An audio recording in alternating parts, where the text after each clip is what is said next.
Les salariés dans les coopératives ont aussi une autre qualité. Ils sont associés et donc participent à la gouvernance de l'entreprise. Évidemment, ça répond mieux aux aspirations puisque les règles de base de la coopération, c'est la démocratie. Le plus important, c'est probablement la dimension humaine. CoopVox. CoopVox, pour un autre modèle de société, le podcast des sociétés coopératives. Le modèle des sociétés coopératives a 140 ans.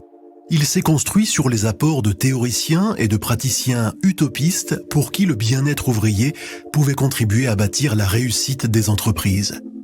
Dès la fin du 19e siècle, une vingtaine de sociétés coopératives cherchent à se regrouper. Elles créent la Chambre consultative des associations ouvrières qui deviendra la CGSCOP. En 1947, la loi Ramadier régit toutes les formes de coopération et donne aux SCOP un véritable cadre juridique. CoopVox vous plonge dans un autre modèle de société, le modèle coopératif, démocratique, équitable, responsable. Épisode 1, le travail qui vous fait aimer les lundis. Pendant les 30 Glorieuses, ce qui caractérisait le rapport au travail, c'est sa dimension politique et sa dimension collective. Danielle Linhart est sociologue, directrice de recherche émérite au CNRS. Les salariés, les travailleurs se sentaient faire partie d'un collectif informel de travail, un collectif qui n'était pas dans les organigrammes, mais qui représentait un petit groupe de salariés liés à leur proximité géographique et à la durée dans le temps. Il y avait de l'entraide, il y avait le sentiment de partager des mêmes valeurs, un même destin commun et de pouvoir influer collectivement sur le cours des choses.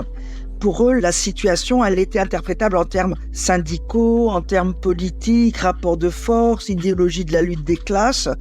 Et ça leur permettait de se sentir en mesure de dire nous les travailleurs et eux les patrons.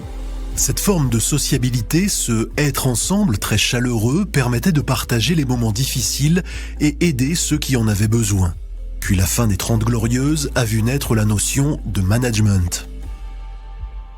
La modernisation managériale s'est caractérisée par une stratégie vraiment très déterminée d'individualisation systématique de la gestion des salariés et de l'organisation de leur travail. Il s'agissait de procéder à des entretiens individualisés, de leur donner des objectifs personnalisés avec des évaluations ensuite personnalisées qui débouchaient sur des primes différentes, voire sur des salaires différents, sur des promotions différentes. Et ça a créé vraiment un vécu très différencié, le travail comme dans une épreuve solitaire et non plus une expérience socialisatrice de partage et d'entraide. D'autant que cette concurrence de chacun avec les autres s'est transformée avec le temps en sentiment de concurrence de chacun avec soi-même. Parce qu'il faut tout le temps se dépasser, tout le temps prouver que non seulement on est à la hauteur, mais on est le meilleur, qu'on vise l'excellence, qu'on accepte de sortir de sa zone de confort, qu'on est résilient. Parce que ce qui va être réclamé, c'est une mobilisation en termes de subjectivité émotionnelle, affective. Aujourd'hui, on parle de gestion des émotions, de management des affects, dans un monde du travail qui en demande toujours plus aux salariés. Depuis une bonne dizaine d'années, on a une réglementation qui dérégule complètement ces 35 heures. Caroline Blanchot est secrétaire générale de l'UGICT-CGT. Et donc, on est sur une ascension du temps de travail qui, en plus, a été enrichie ou accentuée considérablement par l'arrivée des outils numériques dans le travail. Et on a une très, très, très grande porosité entre les temps travaillés et les temps non travaillés. On ne sait plus quand on travaille, on ne sait plus quand on a la vie privée. Les technologies de l'info et de la communication ne sont plus perçues comme facilitant le travail des salariés, alors que ça l'a été pendant longtemps. Maintenant, il y a une question de surdosage, de manque d'encadrement. Malheureusement, il n'y a aucune contrainte faite aux employeurs. On le voit et cette question fait souffrir les travailleurs. Dans ce monde où le travail évolue en permanence, quelles sont les aspirations des salariés ? C'est vraiment en tête de gondole et très fortement, plus de 70%, la question salariale. Et derrière, c'est la question de la reconnaissance du travail effectué, de la qualification, du diplôme et de l'expérience professionnelle. Et tout de suite, au même niveau, l'équilibre vie pro-perso. Et derrière, la question du sens du travail. Pourquoi je travaille ? Quelle contribution à la société ? Donc c'est très clairement les 3 aspirations les plus importantes des salariés. Les sociétés coopératives ne sont pas épargnées par l'évolution du rapport au travail et par tous les questionnements accentués par la période Covid liés au télétravail, au rééquilibrage vie pro, vie perso. Les salariés qui sont en fait l'ADN des coopératives, puisque nos salariés dans les coopératives sont associés et donc participent à la gouvernance de l'entreprise. Fatima Bellaredj est déléguée générale de la CGSCOP. Il y a de fortes attentes, notamment une attente de prise en compte des problématiques. On vient d'évoquer le télétravail ou l'équilibre vie perso, vie pro. Donc ils attendent que dans les décisions stratégiques de l'entreprise, ce sujet-là fasse partie de ces décisions stratégiques. Donc il y a une attente en termes de confiance, de transparence, d'autonomie, de formation, d'engagement de l'entreprise pour que les salariés soient dans des conditions de travail et de bien-être au travail de manière prioritaire. Ce qui a changé avec le Covid, c'est que le contenu du sens a changé. La sociologue Danielle Linhart. Et je pense que le Covid a mis les travailleurs devant le fait que l'humanité était fragile et qu'elle pouvait être décimée par un virus. Et donc, il fallait peut-être se poser la question de qu'est-ce qui importe véritablement dans une vie d'être humain. Et là, peut-être que les questions d'ordre écologique sont venues donner un peu de contenu aussi à ce sens, c'est-à-dire essayer d'être vertueux, essayer de ne pas nuire à l'avenir de l'humanité sur notre planète. Donc c'est peut-être ça qui a donné lieu à la prise de conscience et qu'on voit ce qu'on appelle la révolte des élites, des jeunes qui disent « nous n'irons pas faire carrière, nous n'irons pas travailler là où le travail peut nuire aux ressources planétaires, là où il peut être prédateur, et nous allons transformer nos aspirations ». C'est ça qui change peut-être, c'est les aspirations qui donnent un autre contenu au sens. Ce qui nous apparaît évident, c'est qu'il faut réinventer le travail. Caroline Blanchot de l'UGICT CGT. Dans un contexte de transformation sociale très importante, mais aussi d'enjeux économiques, sociaux, écologiques, historiques. Et c'est vrai que les scopes sont un modèle intéressant à observer pour voir comment on peut améliorer le collectif de travail. Les salariés devraient avoir plus de possibilités d'interaction avec les décisions de l'entreprise, la façon dont on produit, qu'est-ce qu'on produit. Alors que dans nos sondages, ce qu'on voit, c'est que au contraire, ils ont de moins en moins d'autonomie décisionnelle, encore moins de vision concrète sur l'ensemble de l'outil de production. Effectivement, un modèle qui permettrait de pouvoir exercer sa citoyenneté et même plus que ça, exercer son métier convenablement, tel qu'on l'a appris et tel qu'on souhaite le développer, c'est indispensable pour l'avenir.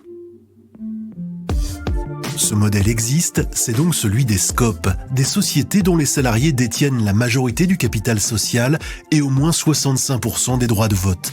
Des sociétés où le pouvoir est exercé démocratiquement, où les informations liées à la vie de l'entreprise circulent en toute transparence, où les décisions stratégiques sont l'expression du plus grand nombre.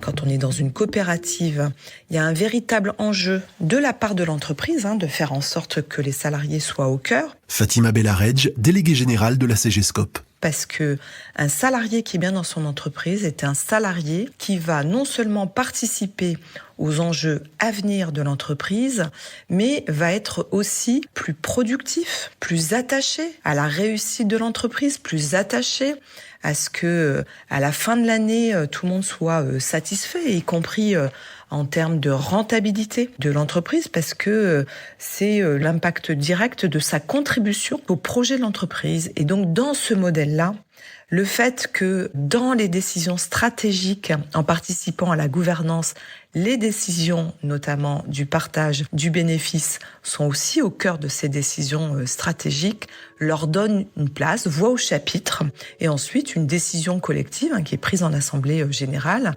qui leur convient complètement. Pour moi, un premier élément essentiel, c'est la transparence. Anthony Boule est l'un des 2 cofondateurs de la coopérative MU qui fait du conseil en éco-conception de produits et solutions. 12 associés parmi les 17 salariés.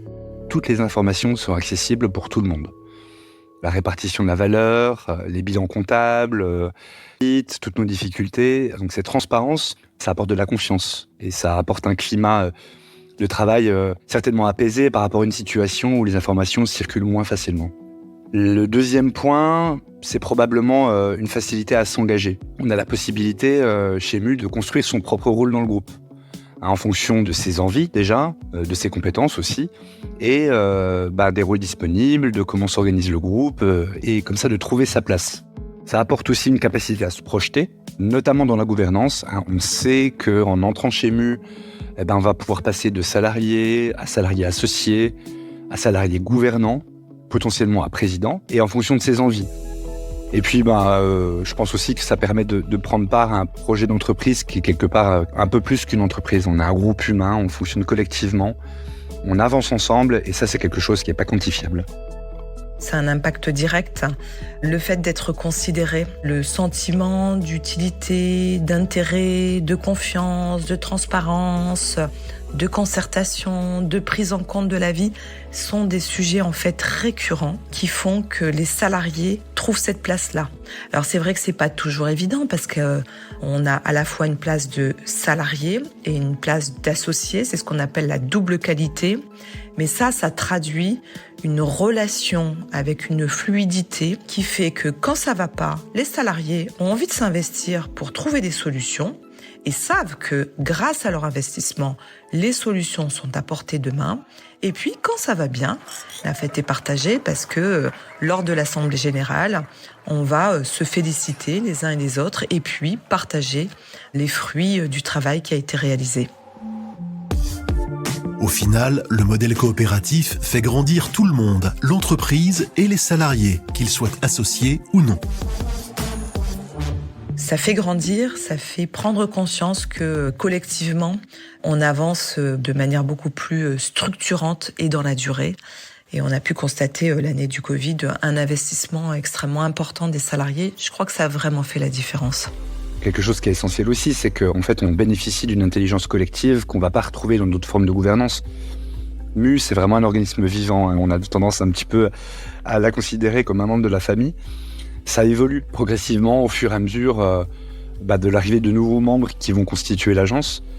Ça fait très longtemps maintenant que MU, c'est quelque chose d'autre, de plus grand probablement que ce qu'on a créé il y a 14 ans maintenant avec François-Xavier. Chaque nouvel associé, chaque nouveau membre du comité coopératif va apporter une nouvelle vision, des nouvelles idées.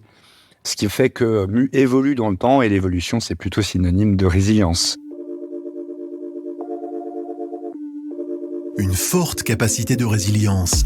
Après 5 ans d'existence, 79% des sociétés coopératives sont toujours en activité, 18 points de plus que l'ensemble des entreprises françaises. Les SCOP et les SIC pèsent aujourd'hui plus de 85 000 salariés en France dans tous les secteurs d'activité. Elles devraient atteindre les 100 000 salariés à l'horizon 2026. Copbox.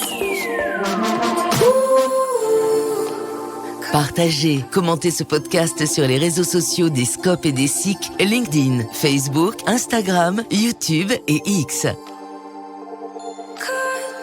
Vous souhaitez en savoir plus sur les spécificités des sociétés coopératives ? Rendez-vous sur lescop.coop.